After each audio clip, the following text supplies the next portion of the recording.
Meus irmãos, vamos então, se Deus assim permitir, concluir o sermão que eu comecei no domingo passado, em Malaquias capítulo 2, Malaquias capítulo 2, e o verso que eu preciso agora abordar é o verso 8 e o verso 9. Verso 8 e o verso 9. Então, os irmãos que encontraram, por gentileza, coloquem-se de pé. Malaquias capítulo 2, do verso 8 ao verso 9. E aqui a gente vai concluir o capítulo 2 de Malaquias. Diz assim, meus irmãos: mas vocês se desviaram do caminho, e por meio da sua instrução levaram muitos a tropeçar.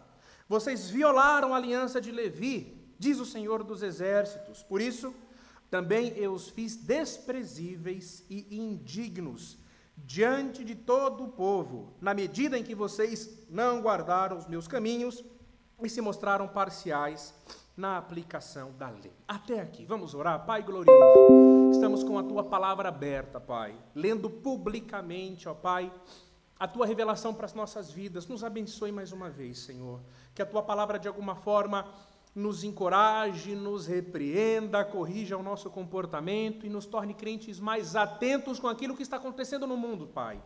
Pedimos ao Senhor que o Senhor seja glorificado nessa noite através da sua palavra. É assim que a tua igreja ora, no nome de Jesus. Amém e amém. Meus irmãos, podem tomar o assento de vocês? O tema da nossa pregação hoje é o perfil do líder que não agrada a Deus. O perfil do líder que não agrada a Deus. E aqui nós encontramos o profeta Malaquias traçando as características da liderança religiosa dos seus dias. E nós encontramos aqui uma forte censura contra eles. Uma forte censura contra eles. E as características daquela liderança espiritual eram características dignas da reprovação de Deus. E de alguma forma, irmãos, nós encontramos aqui o perfil do líder religioso que não agrada a Deus. Quanta implicação nós temos aqui para os nossos dias. E, irmãos, convenhamos, a Escritura Sagrada, especialmente o Novo Testamento, está cheio de informações para que os crentes sejam preparados para avaliar determinada liderança e chegar à conclusão se é uma liderança legítima, estabelecida por Deus, ou se são falsos profetas, se são falsos líderes.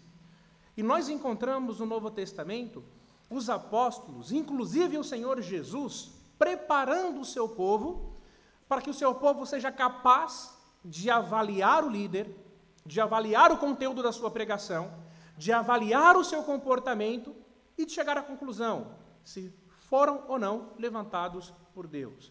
E nós vivemos tempos em que a igreja de Deus precisa estar preparada para avaliar liderança espiritual. Precisamos, irmãos, precisamos estar preparados para avaliar uma pregação que recebemos no WhatsApp, um vídeo que nos é apresentado, uma liderança que se apresenta, que surge, no cenário das redes sociais. O crente, ele precisa ser capaz de avaliar o comportamento, de avaliar a doutrina, de avaliar a história, à luz da Escritura Sagrada e chegar à conclusão se é ou não uma liderança legítima, se é ou não uma liderança saudável para o povo de Deus. Antes de abordarmos aqui o verso 8 e o verso 9, eu quero ver 3 textos do Novo Testamento com vocês, com os irmãos, onde nós encontramos Jesus preparando o seu povo para avaliar essa liderança, onde nós encontramos o apóstolo Paulo falando à igreja em Roma, preparando a igreja para avaliar a liderança, e nós encontramos o apóstolo Pedro também preparando os crentes dos seus dias para que pudessem ter capacidade de avaliar, então, a liderança religiosa que poderia, então, se levantar. Então, vamos primeiro comigo, irmãos, em Mateus capítulo 7. Mateus capítulo 7.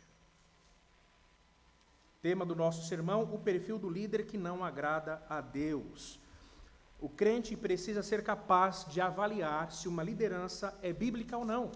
se é uma liderança estabelecida por Deus ou não, se é uma liderança legítima ou não, se é uma liderança digna de censura ou não. O crente tem que ter essa capacidade. Mateus capítulo 7, do verso 15 em diante, quem achou, diga amém. Vejam, irmãos, palavras do nosso Redentor, palavras do Senhor Jesus Cristo.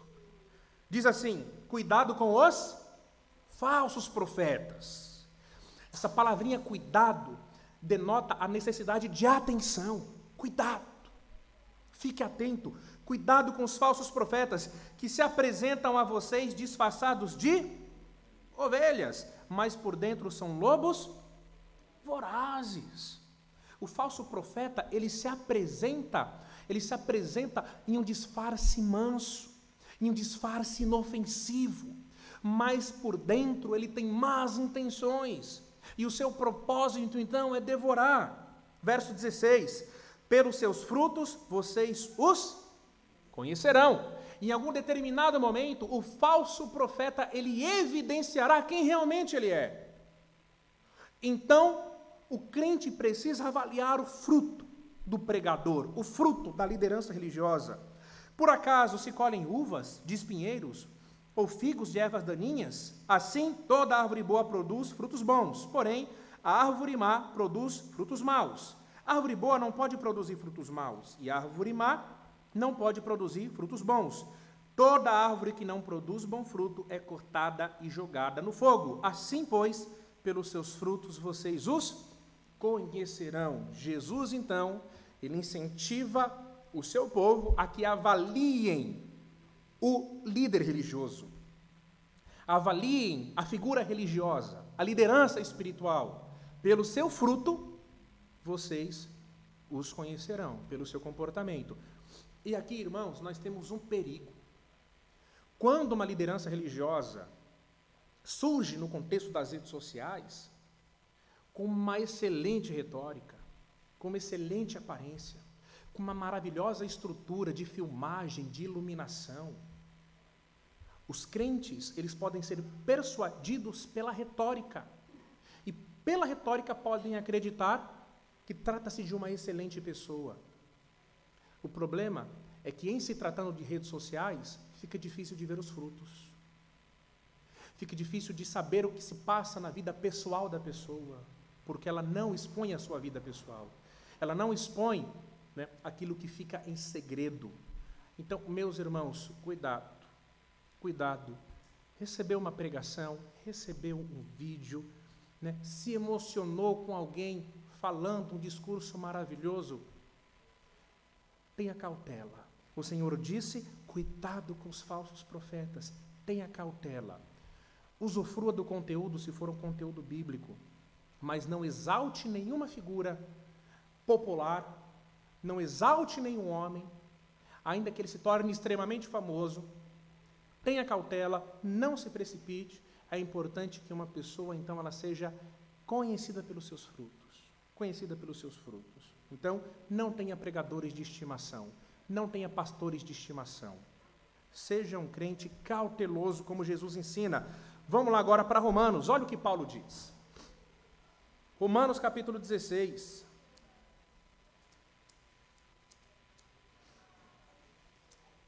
Romanos capítulo 16.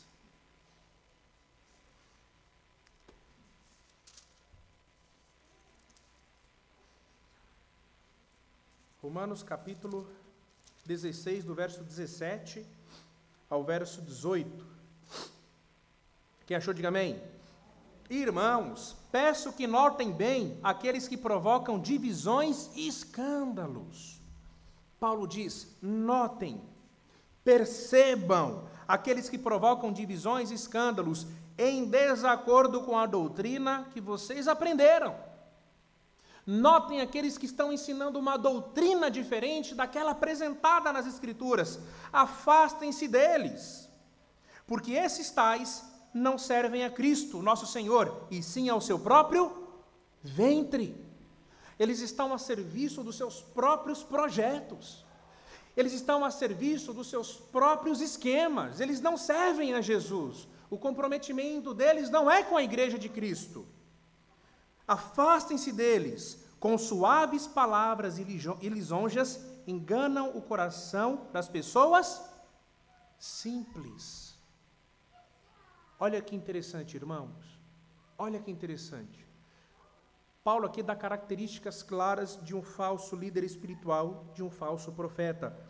Com palavras e lisonjas, engana o coração das pessoas simples. Palavras e lisonjas, elogios, palavras agradáveis aos ouvidos, palavras de estímulo e encorajamento apenas. Com essas palavras de persuasão, as pessoas simples são enganadas. As pessoas simples, né? Então, o apóstolo Paulo, de alguma forma, ele prepara os crentes. Tome cuidado com esse tipo de pregação. Pregações que apenas incentivam, estimulam, encorajam. Pregações que não censuram, pregações que não repreendem, pregações que não apontam erro. Cuidado. Esse tipo de gente engana o coração de pessoas simples. E aí, meus irmãos, por fim, vamos lá ver o que o apóstolo Pedro disse. 2 Pedro, capítulo 2, verso 1. 2 Pedro, capítulo 2, verso 1. 2 Pedro, capítulo 2, verso 1.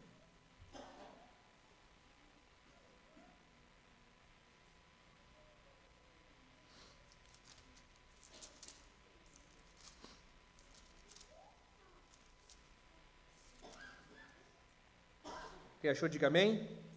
Assim como surgiram falsos profetas no meio do povo, também haverá falsos mestres entre vocês. Eles introduzirão heresias destruidoras, chegando a renegar o soberano Senhor que os resgatou, trazendo sobre si mesmo destruição repentina. Então, irmãos, mais uma vez, nós devemos tomar cuidado com mestres que surgem dentro do povo de Deus e começam a propagar heresias destruidoras. Bom, temos 3 textos bíblicos aqui que indiscutivelmente devem preparar a igreja para lidar com falsos mestres, ou pelo menos avaliá-los, né? No domingo passado, eu fiz uma menção aqui ao Pablo Marçal. Alguns irmãos, então, procuraram informações sobre ele. A irmã Rafa Alcântara compartilhou no grupo da igreja uma entrevista, não sei se ainda aconteceu ou se vai acontecer, que o pastor batista Iago Martins fará com Pablo Marçal. Uma entrevista muito boa. Mas o Pablo Marçal, ele é uma figura questionável. Não sei se ele será eleito ou se ele será o presidente futuro do país. Mas que ele não é uma referência bíblica e teológica, isso eu posso afirmar com certeza. Mais uma vez eu procurei informações a respeito do Pablo Marçal essa semana e o encontrei pregando. E no meio da pregação ele falava palavrões escandalosos. Em um determinado momento ele disse assim, eu estou dizendo que está público na internet, os irmãos podem procurar. Em um determinado momento ele diz assim, olha, me perguntaram se eu sou pastor. E eu disse assim, pastor é a sua mãe, pastor é o seu pai, eu não sou pastor da internet, eu sou o Papa da internet. Esse homem é o homem que alguns crentes compartilham nos grupos das igrejas, louvado seja Deus que eu nunca vi nenhuma devocional, nenhum vídeo de motivação sendo compartilhado nos grupos da nossa igreja. Mas ele tem algumas palavras de motivação, ele tem algumas palavras de incentivo. E aquele que é simples, como o apóstolo Paulo diz aqui em Romanos capítulo 16, aquele que não tem o cuidado de averiguar, aquele que não tem o cuidado de avaliar, aquele que não tem cuidado de levantar mais informações, toma um vídeo como esse e compartilha e dissemina. E sem perceber, está espalhando de celular a celular, uma pessoa que não é, nem de perto, uma referência para a igreja de Deus, mas que está se aproveitando do público evangélico, está se aproveitando dos crentes. Então, meus irmãos, nós encontramos aqui, então, o perfil do líder religioso que Deus não se agrada. Voltando lá para Malaquias, volte lá comigo para Malaquias. Malaquias, então, está censurando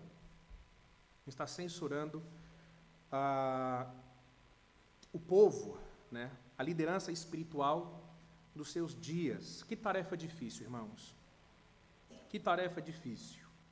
Deus levanta um homem, Deus levanta, então, um profeta para censurar sacerdotes, a liderança religiosa do seu povo. Que tarefa difícil.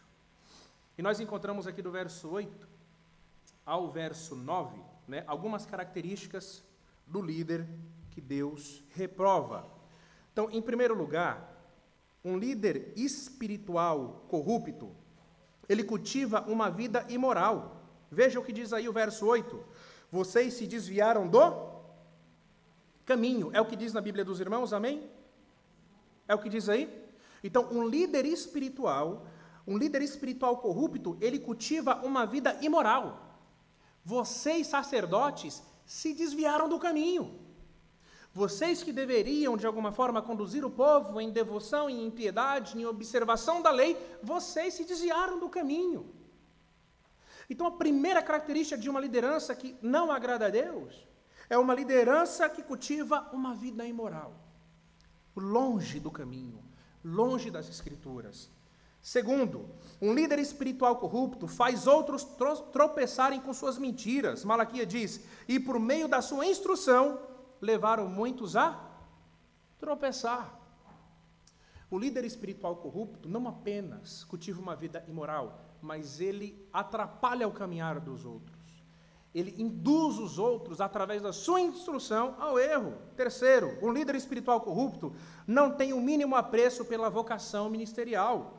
O texto diz, vocês violaram a aliança de Levi, diz o Senhor dos Exércitos. Eles violaram a aliança que Deus havia feito com os sacerdotes, porque eles não tinham mínimo apreço pela vocação. Quarto, um líder espiritual corrupto pode ser vergonhosamente exposto por Deus. Por isso, também eu os fiz desprezíveis e indignos diante de todo o povo, irmãos. E por fim, um líder espiritual corrupto é parcial em aplicar a palavra de Deus. Finalzinho do verso 9, e se mostraram parciais na aplicação da lei. O líder espiritual corrupto, ele não se compromete com toda a Bíblia. Ele aplica aquilo que da sua perspectiva faz sentido, mas ele não aplica aquilo que de alguma forma pode roubar a sua popularidade. Ele é, como diz o texto, parcial na aplicação da lei. O comprometimento dele não é com a totalidade da lei, mas com aquilo que de alguma forma pode lhe trazer benefício. Irmãos, tivemos agora essa semana uma triste reportagem envolvendo a nossa denominação, não no Brasil, mas no sul dos Estados Unidos. Os batistas, né, os batistas do sul dos Estados Unidos, é a maior denominação do país. É a maior denominação do país. Nós temos vínculo com os batistas do sul? Temos. Porque nós estamos aqui na nossa Convenção Batista Brasileira, vinculados a eles pela Aliança Batista Mundial. Então nós temos muitos irmãos na fé. E a denominação, ela pela primeira vez foi envolvida em uma grave polêmica. Quem aqui ouviu falar ou leu algo a respeito essa semana? Irmão Lucídio, nossa irmã, mais alguém? Comentei com alguns irmãos pela manhã. Mais de 700 casos de abuso sexual envolvendo pastores. Mais de 700 casos de abuso sexual envolvendo pastores batistas no sul dos Estados Unidos. Uma grande investigação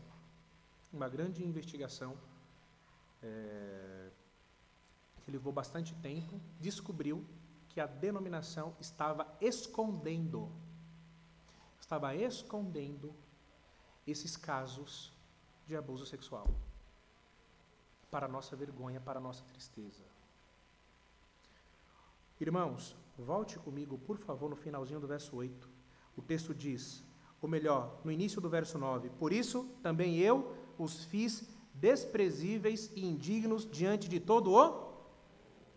O texto diz que por conta dos pecados dos sacerdotes, dos dias de Malaquias, Deus iria expô-los à vergonha pública. Deus iria torná-los desprezíveis e indignos diante de todo o povo. Eu não duvido, meus irmãos, que o que aconteceu nos Estados Unidos foi algo semelhante ao que nós estamos vendo aqui. Eles tentaram velar, eles tentaram esconder, eles tentaram impedir que as pessoas tomassem conhecimento desse tão grande número de abusos, eles tentaram preservar lideranças importantes, mas Deus os expôs. Eles se tornaram indignos da vocação ministerial, eles se tornaram indignos da vocação pastoral. Agora, por que eu estou falando isso de púlpito? Porque em algum determinado momento isso vai chegar até vocês. E a minha responsabilidade é informá-los sobre tudo. E eu seria desrespeitoso, eu não seria honesto com os irmãos, se eu não deixasse claro para vocês, inclusive, os erros e abusos que acontecem dentro da nossa própria denominação. Sabe por quê? Porque nós encontramos um profeta chamado Malaquias, que surge dentro do contexto do próprio povo de Israel, e Deus, então, o levanta para censurar a própria liderança religiosa do seu povo. Irmãos, a Bíblia diz que um pouco de fermento faz o quê? Se nos primeiros 5 ou 10 casos de abuso sexual, envolvendo pastores, se nesses primeiros, 2, 3 casos, uma medida séria, uma medida radical fosse tomada, esses pastores então fossem expostos e fossem afastados da denominação, isso geraria temor, isso geraria medo, e isso faria outros que teriam essa tentação repensarem a sua prática. Mas os 100 primeiros casos foram encobertos, os 200 casos primeiros foram encobertos, e assim sucessivamente. Então eles têm que ser punidos. A denominação ela tem que se responsabilizar por isso que aconteceu. A denominação precisa se responsabilizar por isso que aconteceu. E nós estamos presenciando, irmãos, o que está aqui. O que está aqui. Essa semana, o primeiro canal que eu vi noticiando isso foi um canal presbiteriano. Agora, isso se tornou público em todo o país. Espero, irmãos, que de alguma forma a nossa denominação, a nossa liderança, comece a trabalhar, comece a se preparar, a se estruturar para evitar esse tipo de polêmica entre os batistas no Brasil, em nome de Jesus. Até hoje, irmãos, os irmãos me conhecem, até hoje eu não ouvi um caso como esse na nossa denominação. Não vi. Eu já ouvi de excessos de pastores, que cometeram algum tipo de pecado, envolvendo outra mulher, envolvendo, enfim, uma outra pessoa, mas foi com consentimento. Nada, então, como nós vemos no sul dos Estados Unidos. Mas Deus expõe. Deus expõe. E louvado seja o Senhor, porque Deus expõe. Nós vemos, pelo menos aqui na nossa experiência terrena, algum nível de aplicação da justiça de Deus. E os casos que não forem expostos agora, serão expostos quando o Senhor Jesus voltar. Aquilo que a liderança religiosa faz, e a instituição encoberta, e que talvez não seja percebido aqui, enquanto nós estamos vivos nessa terra, quando o Senhor Jesus voltar, tudo será exposto, trazido à luz. Justiça será feita. Essa é a promessa que nós temos. Mas note, irmãos, as consequências na vida de uma igreja local e até em uma denominação, as consequências de uma liderança que Deus não aprova. Eu quero finalizar o sermão nessa noite, citando aqui um texto que foi publicado em 2021 pelo pastor Renato Vargens. O Renato Vargens é uma referência, tá? É uma referência. Existem pastores que não são referência e existem pastores que são referência. Existem pastores que têm milhões de inscritos no Instagram e no YouTube que não são referência. E existem pastores que têm poucos inscritos no Instagram e no YouTube que são referência. Por isso que eu estimulo o irmão. Se você recebeu uma mensagem, recebeu um vídeo, manda para mim. Pastor, você conhece esse pastor? Olha a qualidade da devocional, olha a qualidade do vídeo. Olha como ele é bonitinho, o cabelo dele é penteado. Olha como ele se apresenta bem, olha como ele discursa bem. O pastor conhece, já ouviu falar sobre ele está envolvido em alguma polêmica, o que ele ensina é coerente, faz sentido. Meus irmãos, se os irmãos tiverem esse cuidado, eu vou ter o maior amor de poder orientar os irmãos. Não se impressione com popularidade, não se impressione com a qualidade dos vídeos, com a qualidade dos áudios, não se impressione com isso. Então, eu peço aos irmãos que me procurem, mande uma mensagem, para que a gente então possa averiguar juntos e ter o devido cuidado como Jesus, o apóstolo Paulo e Pedro também nos orientou. Mas em 2021, o pastor Renato Vargens, que ele é pastor da Igreja Cristã da Aliança, lá do Rio de Janeiro, ele publicou um texto chamado 10 características de um falso profeta. 10 características de um falso profeta.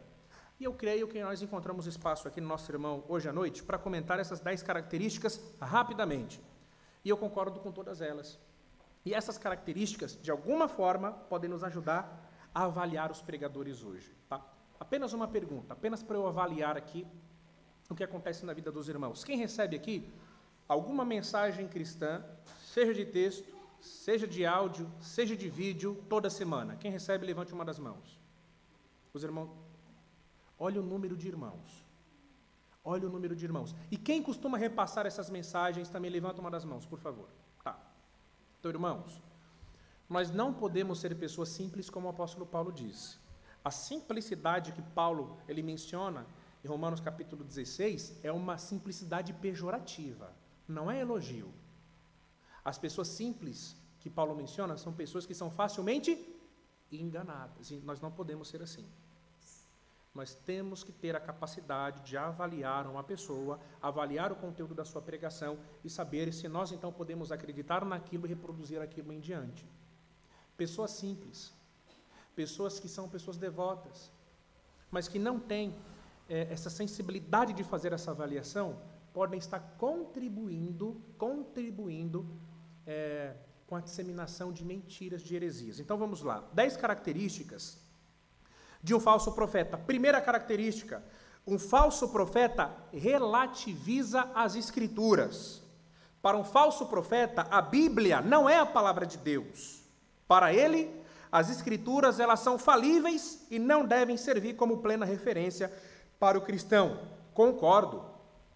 Para um falso profeta, as Escrituras elas não devem ser tomadas ao pé da letra. Apenas algumas sessões. Principalmente aquelas sessões que encorajam, estimulam e ressaltam as promessas de Deus. Aí sim. Mas as sessões da Bíblia, que de alguma forma enfatizam a justiça de Deus, que enfatizam a sua ira, que ressaltam a sua santidade e a sua glória, para o falso profeta não lhes é interessante. Segunda característica, um falso profeta fala mais em dinheiro do que em Cristo. Um falso profeta fala mais em dinheiro do que em Cristo. Um falso profeta comercializa o evangelho e vende as bênçãos de Deus mediante ofertas extravagantes. Irmãos, Pablo Marçal disse que Jesus só não era rico, só não trabalhou para ter finanças e um orçamento robusto. Olha o argumento dele. Porque ele não tinha esposa. O argumento do Pablo Marçal. Ele disse que se Jesus tivesse esposa e tivesse filhos, ele teria motivação para acúmulo de riquezas. Irmãos, com todo respeito, Se encontrasse uma pessoa dessa na rua, sabe o que eu faria? Eu ia precisar me ajoelhar e falar, meu Deus, em nome de Jesus, abençoa. Olha o nível de distorção do texto bíblico. Olha o nível de invencionismo. E o mais curioso é que a plateia fica assim. Não é que faz sentido? Nunca pensei por esse lado.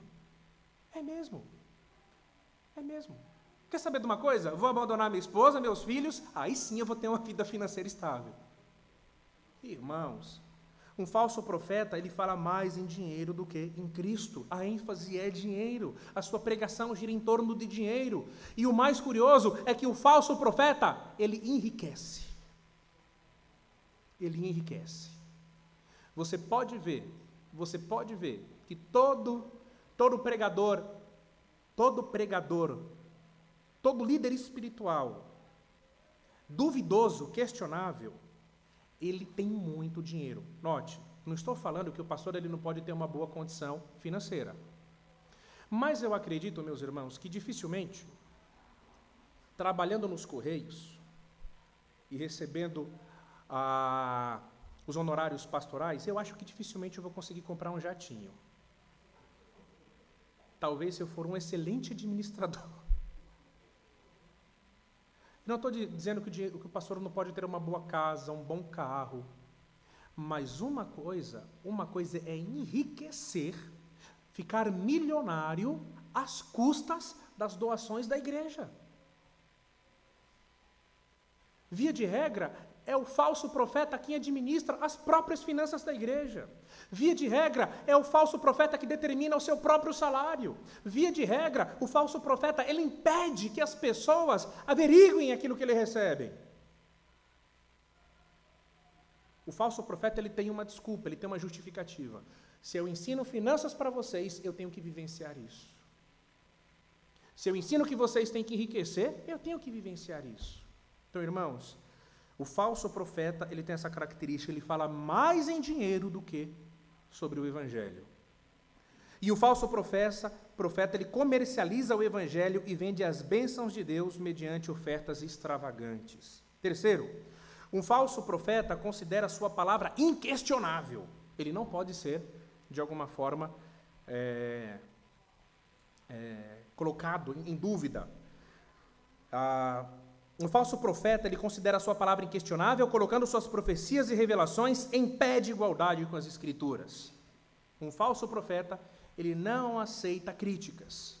Um falso profeta, ele não aceita que aquilo que ele ensina, que aquilo que ele compartilha, seja então colocado em dúvida. Quarto, um falso profeta anuncia, prega e proclama um evangelho absolutamente antropocêntrico. O que significa? Que a característica do falso profeta sempre falar a respeito das suas vitórias, sempre falar a respeito daquilo que ele conquistou, sempre falar a respeito das suas dificuldades e de como ele superou as dificuldades. É muito comum que uma pregação de um falso profeta seja antropocêntrica, seja centrada no homem. Não é uma pregação cristocêntrica, não é uma pregação teocêntrica, é uma pregação que é centralizada nas suas virtudes, é uma pregação personalista. Nunca vou me esquecer, meus irmãos, já comentei com os irmãos, que eu pastoreei uma pequena congregação, miudica, lá no Macedo. E uma crente que me ensinou muito, irmãos, a irmã Graça. Irmã Graça, hoje, ela tem um pouco mais de 70 anos, né? Pouco mais de 70 anos. Que cristã madura, meus irmãos.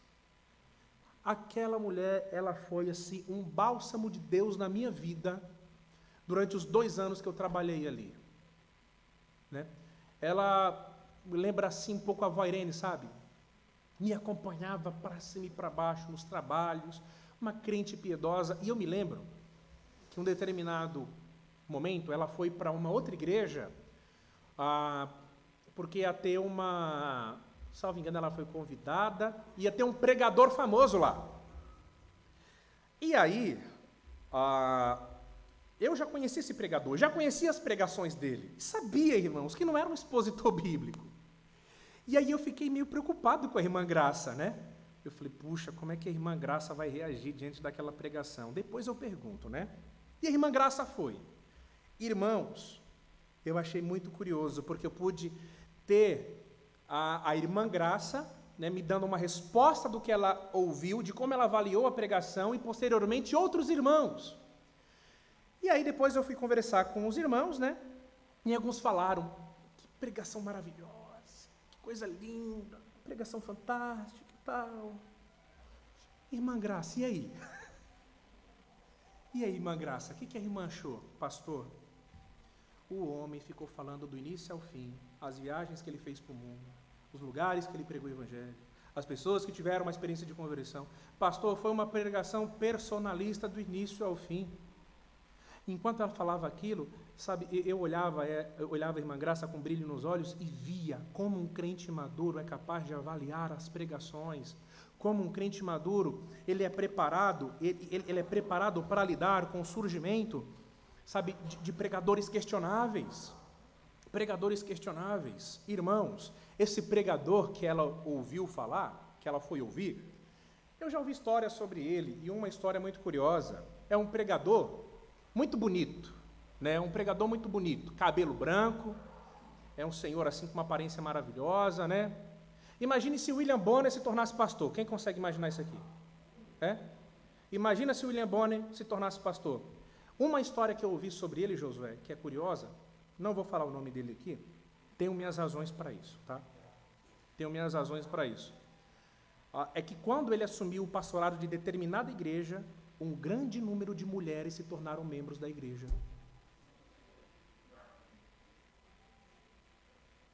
O que vocês acham disso? Não vou falar o nome, não.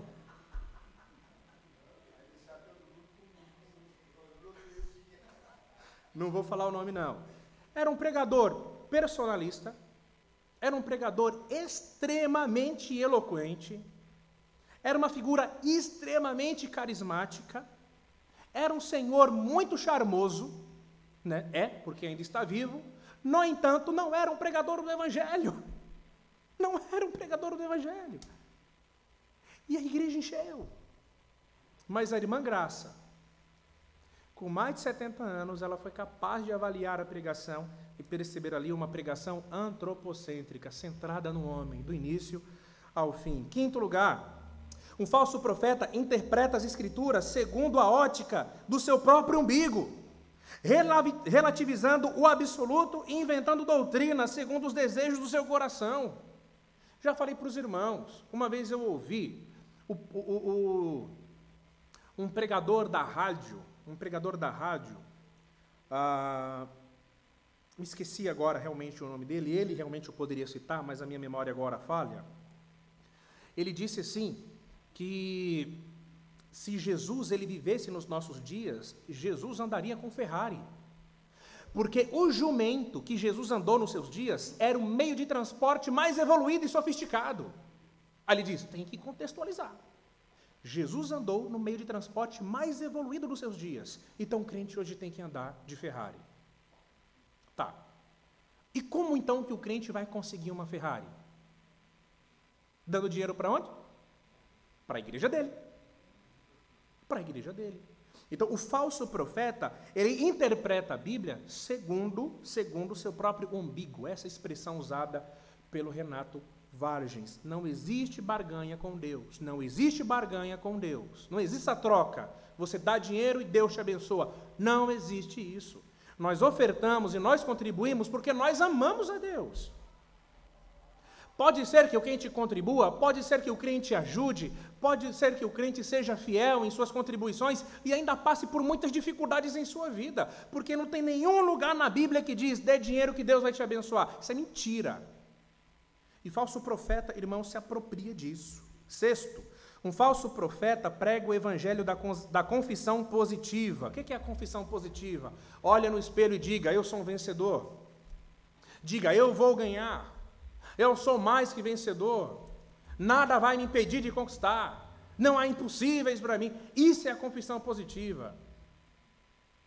E nós não encontramos isso na Escritura Sagrada, irmãos. O crente ele deve ser otimista, ele deve acreditar que apesar da luta, da dificuldade, do problema, Deus o ajudará, Deus dará graça, Deus dará sustento, mas essa ideia de que ninguém poderá me vencer, Eu sou o melhor dos melhores. Diga isso para o seu irmão, você é mais que vencedor.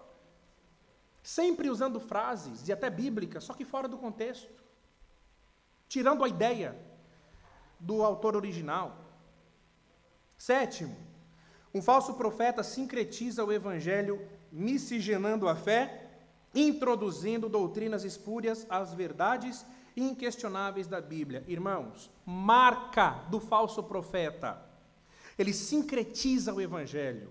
Ele mistura elementos de religião e chama isso de cristianismo. Me lembro, há muito tempo, de um culto onde eu participei, onde foi colocado na frente do púlpito muito sal grosso, foi colocado assim, na frente do púlpito. E a proposta, então, era que a partir do momento em que as pessoas passassem em cima do sal grosso, o demônio ia sair da pessoa. Então as pessoas elas tinham que vir à frente do púlpito. Por que eu sei disso? Porque eu era um neófito, eu era um novo na fé. E foi a primeira denominação que me apresentaram. Eu nem sabia que os batistas existiam. E eu estava presente numa reunião como essa, do ladinho esquerdo, me lembro como se fosse hoje. E aí o sal grosso era colocado assim na frente. Isso é sincretismo religioso. É a mistura de elementos que são de outra religião com a fé cristã. É a mistura. O falso profeta faz isso. E na oração, já compartilhei isso com Josué, o pastor falava assim, olha, vocês que estão aqui à frente, eu vou orar. Então descruzem os braços. Você aí, descruza o braço. Por quê? Porque da perspectiva do pastor, se você está com o braço cruzado, a oração não pega em você. Você está fechando o seu corpo para a oração. Isso te faz lembrar algo? Hã? Isso é comum, irmãos, isso é comum na macumba, no candomblé. Mas o que o pastor fez? O pastor ele tomou elementos de uma outra religião e incluiu no cristianismo. Porque isso é característica do falso profeta. O falso profeta, irmãos, ele pega elementos que ele acredita que são elementos interessantes de outras religiões e ele mescla no cristianismo. Ele pega superstições e mescla no cristianismo. O falso profeta faz isso. Qual que é a tarefa do crente? Qual que é a tarefa do crente? Onde está na Bíblia que braço cruzado tranca oração? Onde está na Bíblia que a gente precisa de sal grosso na igreja para espantar demônio? Irmãos, sabe, tudo bem que alguns crentes entendem isso, tudo bem que alguns crentes têm essa capacidade de avaliar, mas tem muita gente que abraça tudo, meu Deus do céu. Tem muita gente que abraça tudo. Se duvidar, tem adolescente batista, que cresceu na nossa denominação e que ainda coloca o nome da professora no congelador para a professora faltar. Se duvidar, tem gente que faz isso. Se duvidar, tem batista que quando vê o chinelo dobrado, eu preciso desvirar, senão minha mãe vai morrer. Se duvidar, tem batista que quando vê uma escada, fala, não vou passar não, porque senão vai dar maldição. Se duvidar, tem batista que quando vê o gato preto, fala, Deus me livre. Sabe o que é isso? Isso aí é sincretismo religioso. É quando você mistura elementos da tradição, elementos do senso popular, elementos de outras religiões ao cristianismo. Quem faz isso não acredita que a Bíblia é suficiente. Quem faz isso não acredita que a Bíblia é a palavra de Deus. Quem faz isso acredita que Deus precisa de ajudinha. Quem faz isso acredita que a Bíblia sozinha não serve, que a gente precisa de outras coisas. Se duvidar, tem crente, irmãos, batista que leva filho no benzedeiro. Já fui no benzedeiro. Estava gripado esses dias, dei um pulo lá. Não, brincadeira, óbvio, né? A minha mãe, simples, irmãos, mulher muito simples. Ela não teve instrução como nós tivemos. Me lembro quando eu era miudico, estava doente, minha mãe ela me levou numa benzedeira. Me lembro da mulherzinha colocando a mão na minha cabeça lá e tal. Era uma mulher muito procurada no bairro. Né? Então, irmãos, o crente, de acordo com a Bíblia, ele precisa estar preparado para lidar com tudo isso e responder de uma forma bíblica. A Bíblia para nós é suficiente. Se a Bíblia é a revelação da vontade de Deus, o que está aqui é suficiente. E o que está lá fora é questionável. Lembra o que Paulo diz em Gálatas? se aparecer, ainda que apareça, um anjo do céu,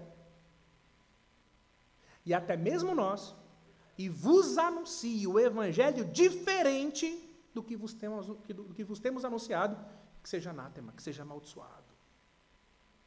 Então, irmãos, o crente não tem que tomar cuidado, meus irmãos. Esses dias eu estava de madrugada aí, o Danielzinho está deixando a gente acordar de madrugada, né? E aí eu pensei que a Universal tinha parado com aquela história de colocar o copo da água, né? Eu pensei realmente que tinha parado com essa história. Você não vê na Bíblia isso em lugar nenhum, meu pai. Não vê. Imagina uma pessoa procurando Senhor Jesus, eu preciso que o Senhor me cure. Pegue um copo com água, meu filho.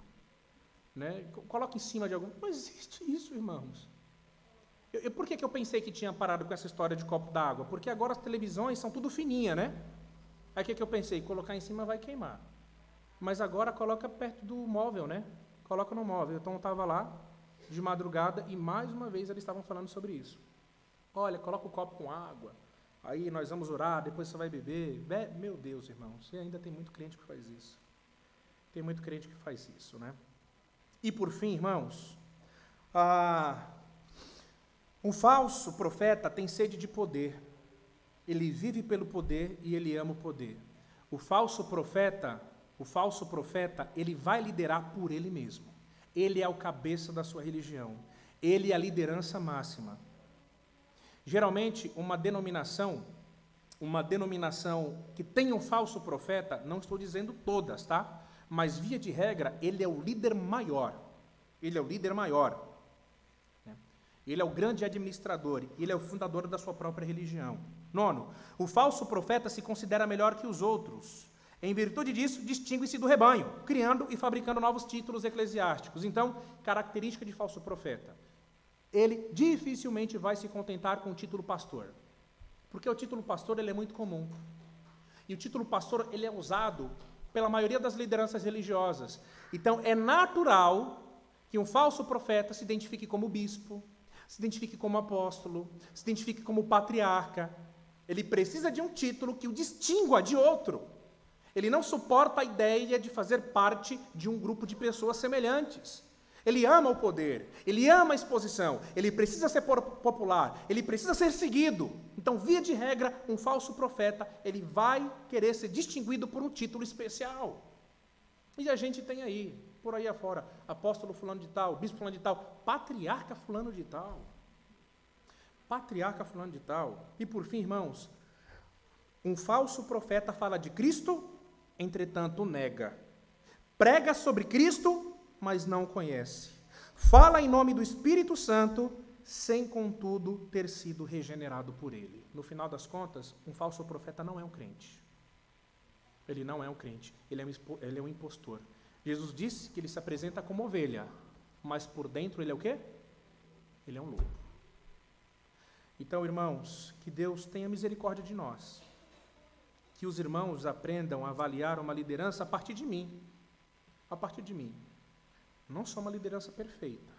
Não sou um pecador que tem permanecido de pé pela graça, somente pela graça. O que me sustenta e o que me conserva na presença do Senhor é a sua graça.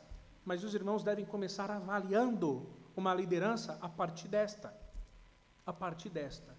Isso é muito importante para a igreja de Deus. Amém, meus irmãos? Coloquem-se de pé, por favor. Nós vamos concluir o nosso culto nessa noite. Quero convidar a equipe de louvor. Enquanto os irmãos cantam, louvam, adoram ao Senhor, nós vamos então meditar em tudo aquilo que foi dito e vamos orar para que a nossa igreja não seja enganada, que os nossos irmãozinhos não sejam enganados, que os novos na fé sejam cuidados e que a gente tenha essa sensibilidade que a Bíblia exige de nós, em nome de Jesus.